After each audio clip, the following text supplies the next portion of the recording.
అండి princess cut blouse stitching అయితే full video అనేది పోస్ట్ చేశాను. సో షార్ట్ వీడియోలో కూడా చూపిస్తున్నాను. Back part, front part, hands అవన్నీ కూడా నేను గమ్ముతో జాయిన్ చేసేసుకున్నానండి.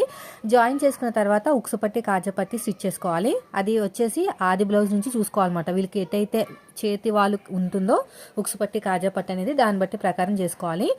కాజా పట్టి కోసం 3 ఇంచుల క్లాత్ని అయితే తీసుకోవాలండి. అప్పుడు డబుల్ ఫోల్డింగ్ చేస్తే 1.5 ఇంచ్ అనేది బయటకు వస్తుంది. దాంట్లో మనం కాజాలు వేసుకుంటాం.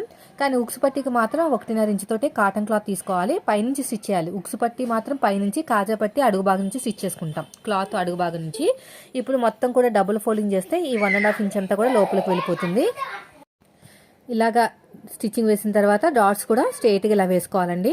మనం కటింగ్ చేసేటప్పుడు ఎలాగైతే డాట్స్ పెట్టుకున్నామో సేమ్ అలాగే షోల్డర్కి తిన్నగా రావాలి, నడానికి ఈక్వల్గా ఉండాలి. అప్పుడే పర్ఫెక్ట్గా డాట్ ఇలా స్టిచ్ వేసేసిన తర్వాత ఒక దాని మీద ఒక పెట్టుకుని ఈక్వల్గా ఉన్నాయో లేదో చెక్ చేసుకోవాలి. బ్యాక్ పార్ట్ అయితే రెడీ అయిపోయింది.